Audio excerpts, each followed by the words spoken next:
안녕하십니까. 국가균형발전위원회 예산조정평가과 박민영입니다. 코로나19로 경제 위기 상황이 지속되고 있습니다. 정부는 작년에 총 4번의 추경 편성과 3번의 국가재난지원금을 지원했습니다. 2021년 예산을 통해서도 정부의 위기 극복을 위한 적극적이고 강한 의지를 확인할 수 있는데요. 올해 경제정책 방향은 크게 두 축으로 해석됩니다. 첫 번째는 적극적인 경제 운용과 민생 개선 및 지역경제 활성화를 통해 경제 회복을 하는 것이고요. 두 번째는 혁신 확산 및 차세대 성장 동력 확보와 안정 지속 성장을 위한 미래 대비, 경제 구조의 포용성, 공정성 강화 등 한국판 뉴딜 전략으로 대표되는 선도형 경제로의 대전환입니다. 4월부터 2022년 정부 예산안 편성이 시작됩니다. 균형발전 사업 추진을 위한 각 지방자치단체들의 예산안 편성 시기이기도 합니다. 이 영상을 통해 2022년 균형발전 사업을 기획하고 예산을 편성하는 데 조금이나마 도움이 되셨으면 합니다. 설명은 국가재정과 중앙과 지방재정의 관계, 균형발전 특별회계, 국보 확보 전략 순으로 진행됩니다. 재정이란 무엇일까요? 재정이란 국민 경제 주체인 가계, 기업, 정부 중 정부의 수입과 지출 활동을 말합니다. 국민 경제는 민간 부분과 공공 부분으로 나뉘고 공공 부분은 다시 중앙 정부와 지방 정부, 비영리 공공기관이 속하는 일반 정부와 공기업으로 나뉩니다. 오늘 시간은 예산 업무와 관련된 중앙 정부의 국가 재정 중심으로 설명하겠습니다. 국가 재정의 기능은 크게 3가지로 대표됩니다. 첫 번째 기능은 효율적 자원 배분입니다. 우리들이 살아가는데 꼭 필요하지만 수익성이나 공익성 측면 때문에 민간에서 공급하기 어려운 것들이 있습니다. 치안이나 공안, 외교, 국방과 같은 서비스 등인데요. 국가는 경제성을 따지지 않고 일반 시민들에게 공익 서비스를 제공하여 자원의 효율 배분을 도모합니다. 두 번째는 소득 재분배 기능입니다. 국가는 사회 양극화가 심화되지 않도록 재정 정책을 운용합니다. 소득이 낮거나 경제적으로 어려운 국민들에게 최소한의 사회 안전망을 제공하는 것입니다. 국민기초생활보장법에 따른 기초생보자들의 생계비, 노인수당, 고용보험기금에서 지급되는 실업급여, 산재보상급여 등이 해당됩니다. 마지막 3번째 기능은 경제 안정화로 최근 더욱 강조되는 추세입니다. 지난 3월 정부는 자영업자와 소상공인, 저소득층, 일자리, 백신 추가 구입비 등이 포함된 20조 규모의 슈퍼 추경 편성을 발표했습니다. 추경 예산은 국가재정법 제89조에 따라 편성되는데요. 전쟁이나 자연재해가 발생했을 때 경기 침체나 대량 실업 등 대내외 여건에 중대한 변화가 생겼거나 또는 법령에 따라 국가가 지급해야 하는 지출이 발생하는 3가지 경우에 편성되며 코로나19 상황이 이에 해당됩니다. 추경과 재정 조기 집행과 같은 적극적인 정부 정책이 국가 재정의 경제 안정화 기능을 보여주는 대표적인 사례라고 이해하시면 됩니다. 재정제도입니다. 1961년 예산회계법은 중앙 집중적이고 단기 통제 중심의 재정 운영 방식은 2000년 이후 재정 규모가 커지고 분야별 전문성이 심화되면서 한계를 노출합니다. 이에 전략적 자원 배분, 경기 안정화 지원 등의 재정의 역할을 효과적으로 수행할 수 있는 재정 운용 시스템을 필요로 하게 됐는데요. 이에 2004년 노무현 정부는 국가개정 운용 계획 수립, 탑다운 예산 제도, 성과관리 제도, 디지털 예산 회계 시스템 도입 등 4대 재정 혁신 과제를 추진합니다. 4가지 과제에 대해 자세히 살펴보겠습니다. 첫째, 국가재정 운용 계획입니다. 과거 1년 단위 예산 편성 방식이 아닌 당해 회계년도부터 5년 이상의 중기 재정 운용 계획을 수립하는 것인데요. 이를 통해 중장기 관점에서 우선순위를 반영한 전략적 재원 배분과 중요 정책 방향에 대한 예측 가능성을 향상시키며 재정 위험 요인 추계를 통한 체계적 대응과 재정 건전성에 기여하게 됩니다. 올해 우리 정부 또한 2022년 예산안과 함께 2021년부터 2025년까지의 국가재정 운용 계획을 국회에 제출해야 합니다. 두 번째는 탑다운 제도입니다. 총액 배분 자율 편성 제도라고도 합니다. 기재부는 4월 말 분야별, 회계별, 부분별 총량의 지출한도를 중앙부처에 통보합니다. 부처는 지출한도 범위 내에서 우선순위에 따라 단위사업별, 세부사업별, 비목별 편성을 합니다. 이때 재정사업의 환경과 사업의 투자 우선순위는 기재부 예산실이 아닌 사업을 기획하고 집행하는 해당 부처가 전문성이 있다는 전제로 합니다. 세 번째는 재정 성과 관리 제도입니다. 모든 재정 사업에는 사업 목표와 성과 지표를 설정하고 그 지표에 따른 평가 결과를 재정 운용에 환류시킨다는 건데요. 매년 균특법에 따라서 균형위가 주관하는 균특 자율사업 평가를 연상하시면 됩니다. 네 번째는 디지털 예산 회계 시스템 도입입니다. 과거 예산 요구, 편성, 결산, 집행, 총사업비 관리 등 각각 관리했던 것들을 모아 하나의 시스템으로 통합 연계한 것인데요. 디브레인의 도입은 재정 운용의 투명성과 객관성을 높이는 데 많은 기여를 하였습니다. 국민들은 재정 정보를 한눈에 볼 수 있습니다. 우리나라의 재정 체계입니다. 우리나라의 재정 체계는 운용 주체에 따라 국회 의결 대상과 지방의회 의결 대상으로 구분됩니다. 중앙정부의 재정 중 예산과 기금, 예산은 일반 회계와 특별 회계가 국회 의결 대상이고 지방의회 의결 대상은 일반 재정과 교육 재정으로 구분되는 지방 재정 중에 일반 재정의 예산과 기금, 그리고 교육비 특별 회계가 그 대상이 됩니다. 예산과 기금에 대한 설명입니다. 예산과 기금의 공통점은 모두 법률의 근거에 설치 운용된다는 것입니다. 예산은 일반 회계와 특별 회계로 나뉘는데요. 국세 수입과 세외 수입으로 재원을 구성하는 일반 회계는 국가 재정의 약 60%를 차지하고 가장 기본적인 기능을 수행합니다. 일반 조세 수입을 재원으로 국가재정법 절차에 따라 확정되며 추경을 통해 계획이 변경되어 국회의 결산과 심의 승인을 받습니다. 특별회계는 특정 사업 운영을 위해 특정 세입으로 특정 세출을 충당하기 위해 설치된 회계입니다. 확정, 집행 절차, 계획 변경, 결산 과정은 일반 회계와 동일하지만 수입과 지출이 따로 노는 일반 회계와는 달리 특정 세입과 특정 세출이 서로 연계되어 있는 것이 다릅니다. 양곡, 조달, 책특 등의 5개의 사업 특별회계와 균특, 교특 등 15개의 기타 특별회계로 총 20개의 특별회계가 있습니다. 기금은 특별한 목적을 위해 특정한 자금을 신축적으로 운영할 필요가 있을 때 정부가 직접 조성하거나 민간이 조성한 기금에 정부가 출연하는 형태입니다. 일반 회계나 특별회계에 비해 집행하는 데 자율성이 보장되고 계획 변경 또한 자유롭습니다. 예산과 비교하면 예산의 증감은 추경을 통해 국회 의결을 거쳐야 하지만 기금은 주요 항목 지출 금액의 변경 범위가 금융성 기금의 20-30% 이하라면 기금 운용 변경안을 국회에 제출하지 않고도 대통령령으로 정하는 바에 따라 변경할 수 있습니다. 무엇보다 운용 주체가 다양하다는 점이 예산과 근본적인 차이점입니다. 예산은 관리 주체가 반드시 중앙 관서의 장이지만 기금은 그 관리 주체로 공공기관도 해당됩니다. 예를 들면 국민체육진흥기금의 관리 주체는 문화부 장관이 아니라 국민체육진흥공단이고 근로복지기금은 고용노동부가 아닌 근로복지공단이 관리 주체입니다. 해당되는 기금 관리 주체가 기금 운용 계획안을 수립하여 기재부 장관과 협의를 거친 후 국회 심의 의결을 거쳐 기금 사용이 확정됩니다. 즉, 모든 예산은 중앙부처가 직접 운용하지만 기금은 공공기관이 운용하는 사례가 많습니다. 우리나라의 재정 규모는 얼마나 될까요? 2021년 재정 규모는 일반회계 314조 8천억 원, 특별회계 60조 2천억 원, 기금 182조 9천억 원으로 총 558조의 규모입니다. 2020년 본 예산 대비 8.9% 증가했습니다. 균특회계는 올해 예산 약 10조 3천억 원 규모로 기타 특별회계에 속해 있네요.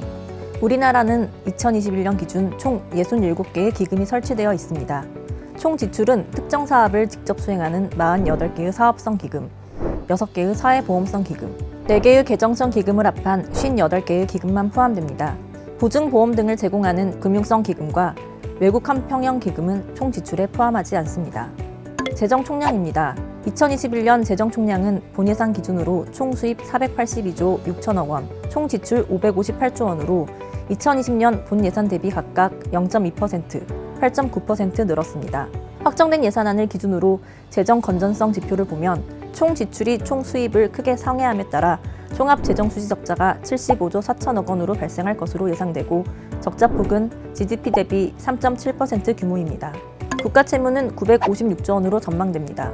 지난해 본예산 대비 150조 8천억 원, 4차 추경 기준으로는 109조 1천억 원으로 늘어 올해 GDP 대비 국가 채무 비중은 47.3%에 달할 것으로 예상됩니다. 지난해 본예산 기준 국가 채무 39.8%나 4차 추경 기준 43.9%보다 껑충 뛴 셈인데 코로나19라는 특수한 상황 때문에 재정 수지 및 국가 채무의 악화 추세는 당분간 불가피할 것으로 보입니다. 정부는 2024년 기준으로 통합 재정 수지는 GDP 대비 마이너스 3.9%, 국가 채무는 50% 후반 이내로 관리할 계획이라고 밝혔습니다. 2021년 예산의 개관입니다. 정부는 경제 활력과 혁신 성장 가속화를 위해 올해도 확장적 재정 운용 기조를 유지하기로 판단했습니다. 경제회복 불확실성에 따른 세입 여건 약화 탓에 수입은 살짝 늘었지만 코로나19 이후 확장적 재정 기조를 반영함에 따라 지출 또한 증가했기 때문인데요. 실제 국회에서 증액된 사업들을 보면 코로나19 피해 맞춤형 지원, 백신 물량 확보, 보육 및 돌봄, 필수 노동자 작업 환경 보호, 보훈 장애인 지원, 탄소 중립 선제 투자 등이 포함되어 있습니다. 정부의 재정 정책이 코로나로 악화된 국민 경제와 삶의 질을 향상시키고 선순환의 효과가 일어나기를 기대해 봅니다. 다음은 분야별 재원 배분을 살펴보겠습니다. 예산 증가폭이 가장 큰 분야는 디지털 분야와 그린 뉴딜 핵심 분야인 산업 환경 R&D 분야입니다. 또한 고용 사회 안전망 강화를 위한 복지, 일자리 분야, 안전 투자 등을 중심으로 한 SOC 분야가 지속적으로 증가하는 추세입니다. 예산안 편성 절차입니다. 기획재정부는 전년도 12월 말까지 다음 연도 국가재정운용계획 수립을 위한 지침을 작성해 각 부처로 통보합니다. 국가재정법에 따라 각 부처는 이 지침을 토대로 재정 소유를 감안해 당해년도를 포함한 5개년 중기사업계획서를 1월 말까지 기재부에 제출합니다. 3월 31일 기재부는 중앙부처와 지자체에 차년도 예산 편성 지침을 내려줍니다. 국무위원, 재정전략회의 등을 거쳐 4월 말경 부처별로 지출안도를 통보합니다. 각 중앙부처는 지방자치단체 등의 기관으로부터 예산 신청을 받아 4, 5월 기간 동안 조정을 거쳐 예산 요구서를 작성하고 5월 31일까지 기재부에 제출합니다. 기재부는 예산 요구서가 접수되면 본격적인 예산안 편성을 위한 사업별, 분야별 실무 작업반을 운영하면서 관계기관 협의 및 자문회의 등을 거쳐 예산 지원 내용을 조정합니다. 이러한 일련의 과정을 거친 예산안은 국무회의 의결과 대통령의 승인을 얻습니다. 정부는 회계년도 개시 120일 전인 9월 3일까지 예산안을 국회에 제출합니다. 국회에 제출된 정부 예산안은 상임위 예산결산 특별위원회, 예결위, 개수소위, 본회의 과정을 거쳐 12월 2일 최종 확정됩니다. 이 장의 시작은 지방재정 조정 제도에 대한 내용입니다.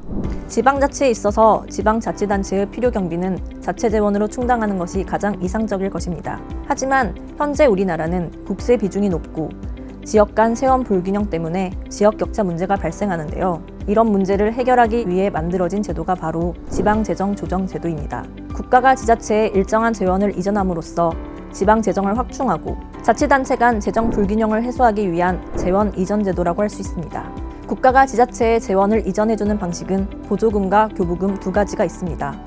먼저 보조금은 용도와 조건이 지정된 특정 목적의 재원입니다. 반면에 교부금은 국세 수입 일부를 이전하는 방식으로 지자체의 자주 재원으로 볼 수 있으며 지자체 행정 운영과 교육자치단체 운영에 사용됩니다. 보조금에 비해 용도의 자율성을 보장받습니다. 교부금은 지자체 행정 운영을 지원하는 지방교부세와 17개 시도교육위원회로 보내는 지방교육재정교부금이 있습니다. 지방교부세는 내국세의 19.24%, 종합부동산세 전액, 담배 개별 소비세 20%를, 지방교육재정교부금은 국세 27.79%와 교육세 전액을 이전받습니다. 그렇다면 포괄보조금은 뭘까요? 국가균형발전특별법 제40조에 따르면 각 시도, 시군구별로 세출 예산의 용도를 포괄적으로 정한 보조금이라고 정의하고 있습니다. 포괄보조금은 균특회계의 핵심 제도로 보조금과 교부금의 장점을 섞어 만든 형태입니다. 기재부는 17개 시도에 포괄보조금이라는 1년치 용돈을 할당하고 포괄보조사업 메뉴판을 제공합니다. 지자체는 용돈 한도 내에서 자율적으로 메뉴를 골라 예산안을 편성해 중앙부처에 제출합니다. 정부가 보조사업별로 사용 용도와 금액을 지정해주는 일반적인 국고보조금 제도와 다르게 제한적이기는 하나 지자체가 자유롭게 사업을 선택하고 설계하는 구조입니다. 포괄보조금 제도는 기재부의 배분 모델에 따라 공정하게 지출한도를 배분하고 사업 선택, 집행 과정에서 지자체의 고도의 자율성을 지니며 엄정한 성과평가를 통한 차년도 재원 편성에 반영한다는 겁니다. 다만 국회 예산안 심사 시 포괄보조금 형태로 내려주는 지출한도는 증감이 원칙적으로 제외됩니다. 포괄보조금 제도는 유럽, 스웨덴에서 처음 출발했고 미국, 영국, 호주에서 제도를 운용 중입니다. 지방재정 조정 제도의 재원 배분 효과입니다. 78대 33이었던 국세와 지방세 비율이 보조금과 교부세를 통해 지방자치단체의 재정으로 지원되어 가용재원의 격차가 38대 62로 완화된 것을 알 수 있습니다. 다음은 재정분권 추진 방안입니다. 재정분권은 지자체의 자율성을 확대해 지역 경제 혁신과 삶의 질 개선, 균형 발전을 위한 제도입니다. 국가가 직접 걷었던 세금 중 일부를 지방으로 넘겨 국세와 지방세 비율을 7대 3으로 개선하고 국가가 담당했던 사무와 기능을 지방으로 이양해 지역의 권한과 책임도 확대하기 위해서입니다. 재정분권은 2019년부터 2020년까지 1단계, 2021년부터 2022년까지 2단계로 구분해 추진하고 있습니다. 1단계에서는 재원을 마련할 기틀을 다지고 2단계에서는 근본적인 제도 개편을 합니다. 1단계에서 지방세 확충과 연계해 2020년 균특 포괄 보조 사업을 중심으로 3.5조 원 규모의 주방 정부 기능을 지방으로 이양했습니다. 국세인 부가가치세수의 11%였던 지방 소비세율을 19년에는 15%, 20년에는 21%로 인상하고 국세인 담배 개별 소비세의 20%였던 소방안전교부세율을 19년엔 35%, 20년에는 45%까지 인상했습니다. 2010년 지방소비세 도입 시부터 지역별 가중치를 적용해 배분 중이며 지역상생기금을 2020년부터 지방소비세율 인상분에 출연해 재정격차를 줄여가는 중입니다. 재정분권 추진 방안 2단계는 현재 진행 중으로 지방재정조정제도를 근본적으로 개편하는 것으로 제도 개선을 목표로 하고 있습니다. 3장에서는 균형발전 특별회계에 대해 알아보겠습니다. 2004년 균형발전 시책 및 사업의 효율적 추진을 위해 국가균형발전특별법이 제정됐습니다. 균특법 제30조 규정에 따라 각종 지역개발 사업 예산을 일괄 지원 관리함으로써 중복 투자를 방지하고 예산 편성에 있어 지역의 자율성 제고를 위한 균형발전특별회계가 설치됐습니다. 2005년 정부는 7개의 회계를 통해 분산 추진되고 있던 각종 균형발전 관련 사업을 균특회계로 통합하고 지자체 보조금, 양여금, 토지관리 및 지역균형개발 특별회계 등에서 재원을 마련해 약 5.4조 원 규모로 운용을 시작했습니다. 2009년 이명박 정부는 세계화, 광역화, 효율화, 자율화 기조에 맞춰 회계명을 광역지역발전특별회계로 변경합니다. 행정구역 단위의 분산 투자를 시도 간 연계 투자로 광역화했고 특화 산업 발전을 목표로 산업 분야에 정책 중점을 두고 회계를 운용했습니다. 특히 2010년 포괄보조금 제도가 처음 도입되며 균특회계 규모가 확대됩니다. 2014년 박근혜 정부에 와서는 회계명을 지역발전특별회계로 변경하고 국민 개개인의 삶의 질 향상을 최우선으로 지역희망 프로젝트를 추진합니다. 대표 사업은 지역행복생활권 사업과 셋들마을 사업이 있습니다. 2018년 3월 문재인 정부는 균특법 개정에 따라 회계 명칭을 균특회계로 복원하고 균특회계의 예산 편성에 관한 위원회의 효력을 강화시켰습니다. 또 지역혁신 체계를 구축하여 지역발전 투자협약 제도를 도입하는 등 분권, 포용, 혁신을 가치로 지역 주도의 자립적 성장 기반 마련에 정책 중점을 두고 있습니다. 균특회계의 기본 구조입니다. 지역 자율 개정, 지역 지원 개정과 세종 개정, 제주 개정, 총 4개의 개정이 있고 사업 편성 방식에 따라 지자체 자율 편성 사업과 부처 직접 편성 사업으로 구분됩니다. 균형발전 특별회계 예산 추이입니다. 2005년 5.4조 원 규모로 출발하여 소폭으로 증가하다 2009년에 9.6조 원으로 급등했는데 타 회계에 있던 광역 기반 시설 사업이 균특 지원 개정으로 이관되었기 때문입니다. 이후 2019년에는 10.7조 원 최대 규모로 편성되었으나 2020년 3.5조 원의 포괄 보조금 사업 지방 이양으로 인해 9.2조 원으로 줄었다가 2021년 자율개정 2.8조 원, 지원개정 7.5조 원 등 총 10.3조 원 등액 편성됐습니다. 올해 균특회계 중점 투자 방향입니다. 첫 번째는 교육 분야로 뉴딜 사업 증가로 인해 전년 대비 29.3% 상승했습니다. 두 번째는 생활 SOC 분야입니다. 문화, 체육, 돌봄 등 일상생활 속에서 삶의 질 향상을 위한 복합화 시설 구축과 환경부의 노후 상수도 정비, 국토부의 산단 진입 도로 및 광역철도, 취역지역 인프라 개선 사업이 포함됩니다. 특히 코로나19로 인한 공공의료를 위한 거점 병원, 전문 병원에 대한 투자가 주목됩니다. 세 번째는 지역 산업 맞춤형 일자리 창출과 뉴딜 정책의 일환으로 R&D 분야도 증액됐습니다. 균특회계 예산안 편성 일정입니다. 앞서 설명드린 정부 예산안 편성 일정과 대체로 비슷하지만 포괄 보조금의 존재 때문에 특수한 단계가 존재하는데요. 기획재정부는 매년 4월 10일 전후로 17개 광역시도에 배분 모델에 따른 시도별 한도, 총사업비 연부에 따른 시군 한도를 조합한 기본 한도를 통보합니다. 바로 포괄 보조금을 의미합니다. 시도 자율 편성 사업의 경우 재정 수요를 고려한 인구 면적 항목이 가중치 30%, 그리고 지방소득세, 노령인구 비율, 재정력 수치와 같은 낙후도 요소가 가중치 70%로 반영된 배분 모델에 따라 결정되며 시도별 지출 한도는 대부분 전년 대비 2에서 5% 수준 상승됩니다. 반면 시군구 자율편성사업은 배분 모델을 따르지 않고 총 사업비 연부액 비율에 따라 지출한도를 산정합니다. 일반 농산어촌, 도활 등 대부분 계속 사업 소요는 총 사업비가 있고 그 총 사업비 연부액 비율에 따라 시군별 지출한도를 산정합니다. 물론 계속 소요에 한정합니다. 시군별 신규 지출한도는 최근 신규 사업 반영 규모, 각 사업별 공모 현황, 재정 규모 증가율을 종합 고려하여 8월에 결정되어 시군으로 통보가 됩니다. 이렇게 지출 기본 한도를 부여받은 지자체는 지출한도 내에서 자율적으로 예산을 편성해 4월 30일까지 중앙부처와 균형회에 제출합니다. 중앙부처는 지자체가 제출한 예산서를 사업별 검토 의견만 첨부해 5월 말일까지 기재부에 제출하고 기재부는 보통 6월 20일경 1차 심의, 7월 하순 2차 심의, 8월 초 미결 쟁점 심의, 8월 말 소액 심의 순으로 9월 2일까지 예산안 심사를 진행합니다. 기재부 심의 시 시도, 시군구 포괄 보조 사업은 지자체 요구가 대체로 그대로 반영되지만 계속 사업인 경우 재정 당국과 합의된 총사업비 범위 초과 사업, 국회나 감사원 지적 사업 등은 미반영되는 경우도 있습니다. 신규 사업인 경우 사전 타당성 미검증, 영향평가 등 사전 절차를 이행하지 않아 신규 사업 반영이 곤란한 경우 기재부는 해당 지자체에 대체 사업을 발굴을 요청하고 기재부와 지자체 간 합의가 이루어지면 그 대체 사업으로 반영됩니다. 즉, 시도별, 시군별 지출한도는 유지하되 사업만 변경되는 셈이죠. 8월에는 기재부가 평가에 따른 시도, 시군별 인센티브, 시군 신규 소요, 이관 사업 등을 종합해 추가 한도를 부여합니다. 기재부 심의를 마친 균특 포괄 보조 사업은 국무회의 심의와 대통령 승인을 거쳐 최종 정부 예산안으로 확정되고 국회에 제출됩니다. 그렇다면 이러한 균특 회계 사업에는 어떠한 것들이 있는지 구체적으로 살펴보겠습니다. 먼저 시도 자율편성 사업입니다.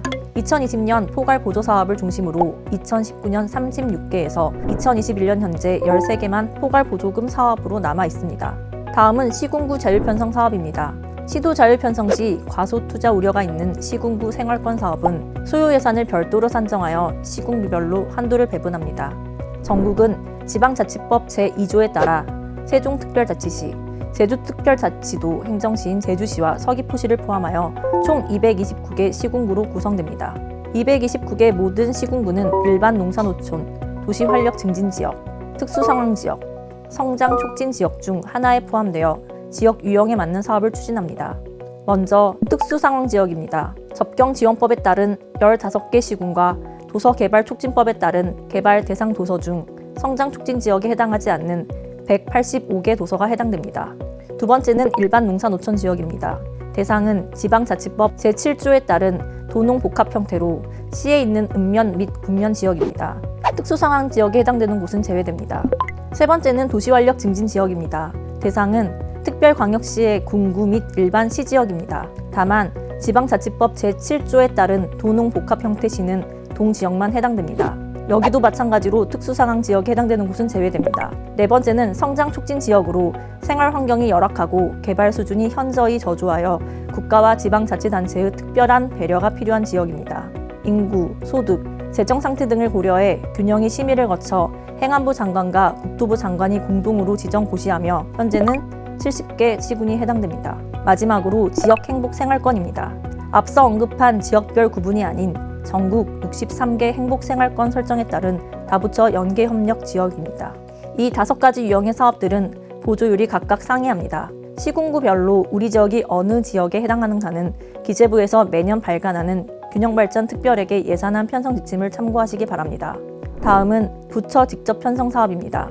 2021년 지원 계정 예산은 7.5조 원 규모로 경제, 문화, 관광 등 다양한 분야와 권역 간 협력이 필요한 사업에 대해 부처가 직접 편성합니다. 복지 분야가 전체 예산 중 총 35.8%로 역대 최고 비율을 보이고 산업, R&D, SOC 등 경제 분야가 그 뒤를 이어 비중을 차지하고 있습니다.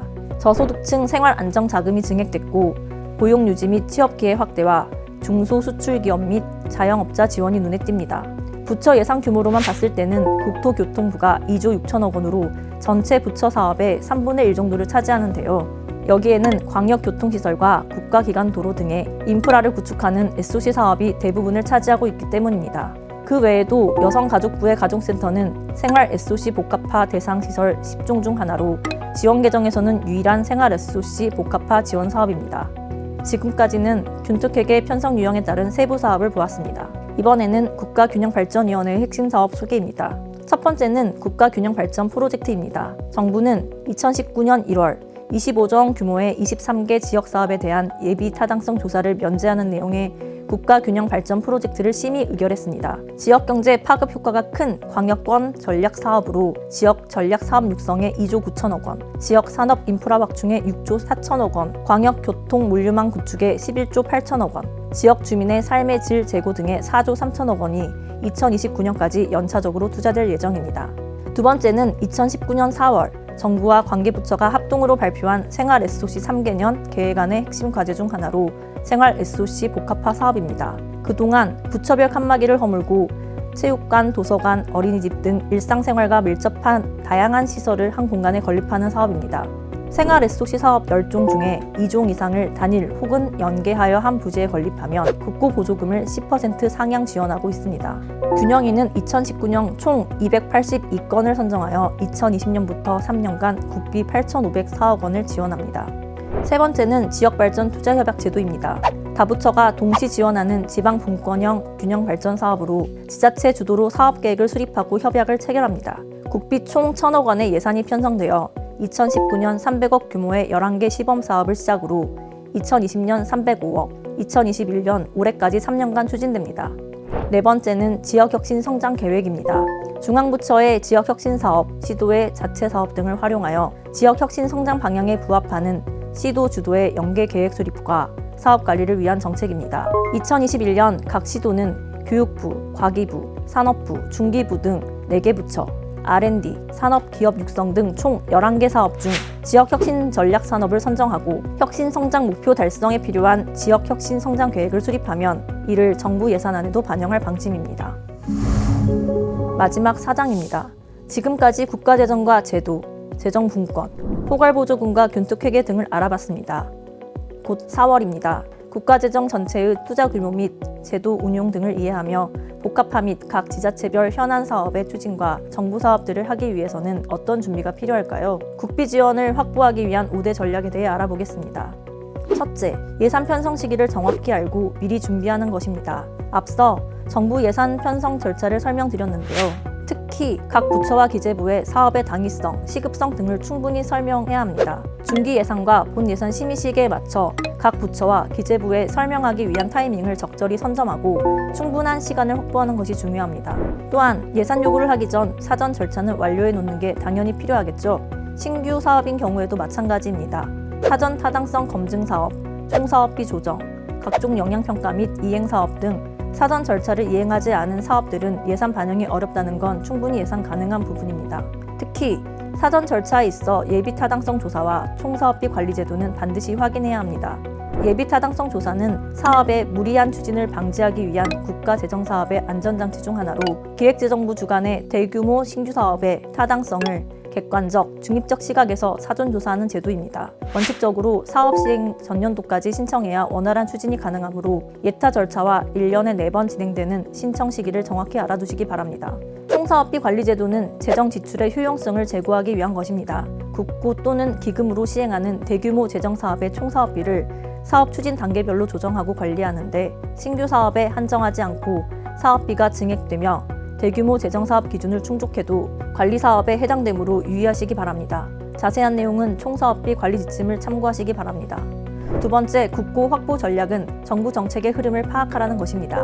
국가가 어떤 분야에 적극 투자하려는지, 국정 현안은 무엇인지, 예산 편성 지침이나 경제관계 장관회의 등을 통해 모니터링하는 것입니다. 예를 들어 균형발전 사업 중 지역 밀착형 생활 SOC 사업, 어촌 뉴딜 사업, 도시재생 사업, 지역발전 투자협약 사업 등 지역을 위한 사업이면서 동시에 국가 정책이 반영된 국가 브랜드화 사업이기에 국고 확보에 유리할 수 있습니다. 정부 정책을 적극적으로 찾고 활용하시면 되겠습니다. 세 번째 전략은 지피지기입니다. 말 그대로 상대의 요구를 정확히 파악하고 내가 하고자 하는 사업이 무엇인지 정확한 정보를 알아야 합니다. 사업의 소관 부처가 어디인지, 어떤 회계를 통해 지원되는지, 세부 사업이 무엇인지, 어떤 내역 사업이 포함되어 있는지를 알아두면 좋을 것입니다. 이러한 정보를 검색하기 위해 균형발전 종합 정보 시스템 등 여러 정보 매체를 활용하는 것이 도움이 됩니다. 네 번째 국고 확보 전략은 이 사업이 왜 필요한지에 대한 논리를 적극적으로 개발하는 것입니다. 관련 법령, 상위계획, 지자체 시책, 사업의 시급성과 필요성 등을 충분히 강조해 제기할 필요가 있습니다. 사업 효과는 그동안의 추진 성과 등을 구체적이고 정량적인 지표로 제시하는 것이 도움이 됩니다. 해외 사례나 유사 사례를 포함하면 더 좋겠습니다. 마지막으로 국고 확보 전략은 끝까지 노력하는 것입니다. 이 사업을 꼭 해야 한다면 기재부의 1차, 2차, 3차 심의가 끝나더라도 소액사업 심의 등을 통해 일부라도 반영되도록 끈질기고 지속적인 노력이 필요합니다. 또한 공모사업, 총액계상사업, 특별교부금 등 예산을 반영할 수 있는 다양한 방법을 포기하지 말고 찾아보는 것도 필요하겠습니다. 이상으로 2021년 국가재정과 균특회계, 국비 확보 전략에 대한 설명을 마칩니다. 본 영상이 많은 분들께 도움이 되길 바라며 균형발전위원회에서도 국민이 체감할 수 있는 균형발전 정책과 사업 추진을 위한 예산 확보를 위해 노력하겠습니다. 고맙습니다.